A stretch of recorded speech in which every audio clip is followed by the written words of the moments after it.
The Fermi Paradox, first introduced by physicist Enrico Fermi, asks the question, where is everybody? Or more specifically, where are all the aliens? When we factor in the size of the universe, the number of Earth-like planets, and a range of other variables, as outlined in the Drake equation, there should be tens of thousands or more extraterrestrial civilizations in the galaxy. And with the galaxy being around 10 billion years old, scientists say that intelligent worlds have had plenty of time to contact one another. So if aliens should statistically exist, why haven't we encountered any yet? This is something I found inside of me. A heartbeat. The game.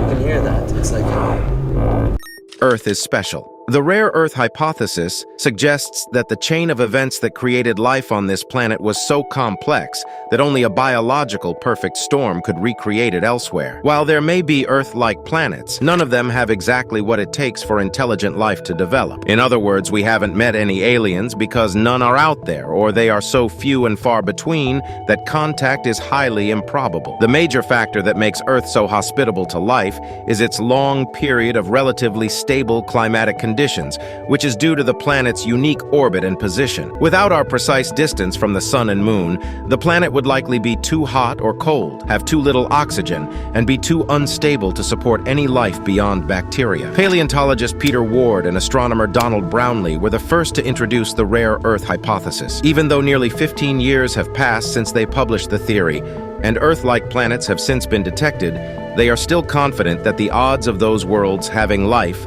are extraordinarily low. All intelligent life hits a stumbling block. According to the Great Filter theory, alien life does exist, but intelligent life is incapable of technologically advancing enough for long-distance space communication or travel. Although our modern spaceships, satellites, and radios may make it seem like we're getting closer, we'll inevitably reach a barrier or catastrophe that will either wipe us out or cause technology to devolve. We know cataclysmic natural disasters periodically strike Earth, so it's possible that these types of events hit worlds everywhere, sending intelligent life back to the Stone Age before technology can adequately develop. Or maybe we annihilate ourselves, such as through nuclear war. Whatever the filter is, it seems to mean nothing but bad news for humans. Not only will we never communicate with space beings, we'll probably die trying. However, there is one possible bright side. Some think that we are the first individuals to make it past the filter, so we'll eventually be the first super-intelligent beings to roam space. They've moved out of the universe. According to futurist John Smart's transcension hypothesis, intelligent alien life once existed in our universe, yet it became so advanced that it moved on to greener pastures. More specifically, aliens became so evolved that they stopped looking at outer space and instead focused on inner space. The concept can be compared to the miniaturization we've experienced in computers. What initially began as an enormous room-filling technology progressively became smaller, even pocket-sized, while simultaneously growing in complexity and power. To transcension supporters, intelligent life evolves in much the same way, constantly working toward a denser, more efficient use of space, time, energy, and matter. STEM compression. Eventually, we'll be living and operating at the nanoscale until we become so small that we create and exist in a black hole outside this space-time continuum. To Smart and others, black holes are the ultimate destination. They allow for ideal computing and learning, time travel, energy harvesting, and more. Civilizations that don't achieve this destiny are failures. Other cosmic beings may be working toward their own transcendence. Like humans, they might emit space broadcasts, but these types of signals are supposedly the work of immature civilizations and are unlikely to be successful. Also, based on Moore's law that computing power doubles every 2 years, these beings would likely reach transcendence before exploring the cosmos. Earth isn't as great as we think. Perhaps it's hubris to think that aliens would even have an interest in us or our planet. Worlds far more interesting and life-supporting may exist, and intelligent beings would much rather spend their time focusing on super-habitable places rather than Earth. This theory is the complete opposite of the rare Earth theory. Earth isn't special at all. An alien race capable of traveling or communicating across light years would no more care about chit-chatting with us than a human would converse with a fly. Likewise, they'd undoubtedly have their own superior technologies and would not require any of our measly resources. If, however, they did need to harvest minerals or elements, they wouldn't have to visit Earth. Those things are found floating all over space. Furthermore, no matter how intelligent the beings are, traveling across light years is no easy feat. What are the odds they'd invest all that energy coming here when there are 8.8 billion Earth-like planets in the Milky Way? For followers of this theory, to think Earth is everyone's destination is to suffer from the same geocentrism that led to Galileo's erroneous persecution. We're living in a virtual reality. Arguably one of the most difficult to accept explanations to the Fermi Paradox is the planetarium hypothesis. Our world is a form of virtual reality planetarium, designed to give us the illusion the universe is empty. We haven't discovered any extraterrestrial life because those extraterrestrials haven't designed that into the program. The fundamentals of this theory date back to Descartes, who asked, how can we know that the world around us is real? Are we just a brain in a vat which thinks it's living in the real world? Instead of being brains in a vat, however, most modern supporters of this notion think we're in a computer simulation designed by advanced aliens. These aliens are capable of harnessing enough energy to manipulate matter and energy on galactic scales. Why would the aliens want to watch us like ants in a farm? Maybe just for fun, or maybe they just made us to see if they could. As unlikely as the planetarium hypothesis may sound, professional philosophers and physicists are serious about this idea. They say that we're more likely to be artificial intelligences in a fabricated world than to have our own minds. Furthermore, we will likely discover the simulation, since we'll inevitably notice a glitch in the system or devise an adequate test to prove the theory.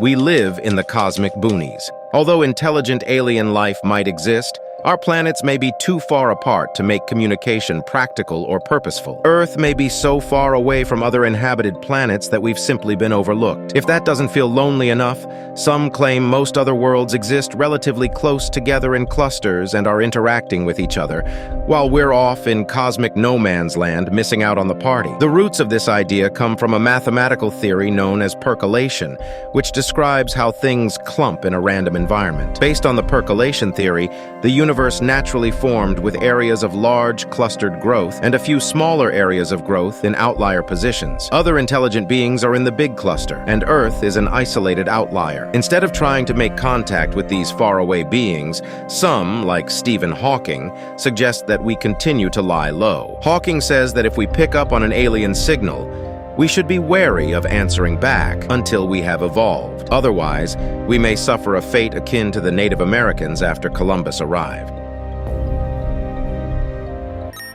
We haven't spotted their signals yet. Scientists like Frank Drake and the late Carl Sagan have argued the absence of evidence is very different from evidence of alien absence. Alien hunting has been held back by lack of government funding, which is necessary to afford extensive alien tracking equipment and resources. Historically, the search for extraterrestrial intelligence, SETI programs, have had to rely on borrowed radio telescopes and other equipment, which they could only use for a limited time. These hindrances have made it virtually impossible to make any real progress. Still, there is some good news, at least for those who think making alien contact is a good idea. The Allen Telescope Array, a radio telescope array specially designed to search for extraterrestrial intelligence, became operational in 2007. This mega telescope, consisting of 42 individual 6-meter-wide, 20-feet telescopes, was largely funded by Microsoft co-founder Paul Allen. After numerous setbacks, it finally seems ready to begin doing some serious space exploration. If anything on Earth is capable of picking up alien signals, this is the device. We can't recognize their signals. Even if other planets are hospitable to life, would the beings there evolve similarly to living things on Earth? Maybe they are so different that neither of us would recognize a signal from the other. Comparable to how bats visualize sound waves while we only see light, it's possible that humans and aliens operate with entirely different senses. As cosmologist and astrophysicist Lord Rees pointed out, they could be staring us in the face, and we just don't recognize them. The problem is that we're looking for something very much like us, assuming that they at least have something like the same using mathematics and technology. I suspect there could be life and intelligence out there in forms we can't conceive. Things get especially tricky when trying to connect with a highly advanced race because they might use communication methods, such as neutrinos or gravitational waves, beyond our technological understanding. Likewise, our primitive radio emissions might look like nothing more than white noise to them. If aliens and people are indeed extremely unalike, it's unlikely that we'll ever make contact and solve the Fermi Paradox, especially so long as we're anthropomorphizing aliens and expecting them to communicate as we do.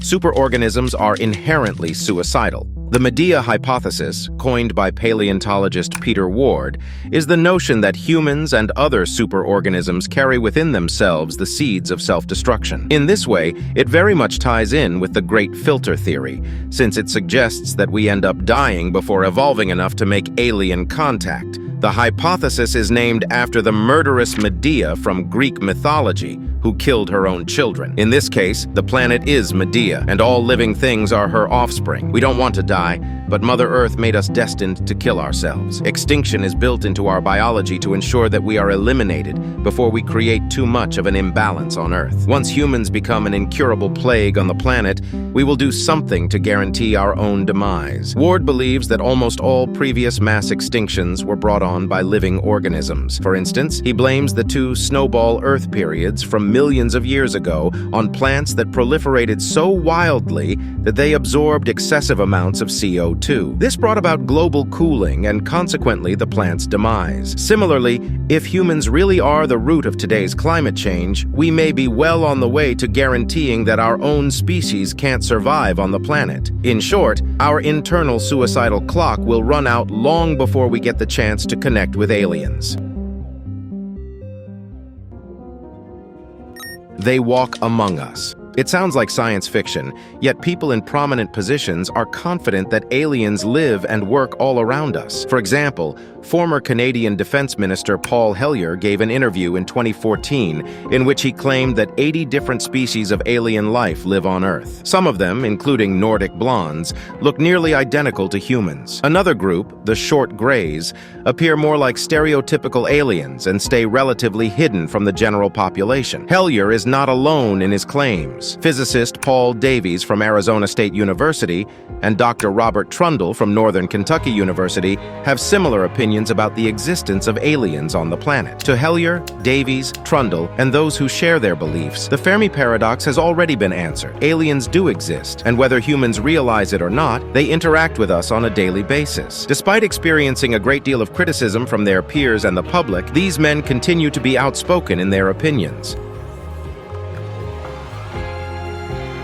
Well, I'm sure you are going to love to watch our video about what will happen to Earth if it had no moon on our channel. Make sure to subscribe to us and never miss our amazing videos like this. Thank you for watching, and we will see you in the next video. Till then, stay tuned.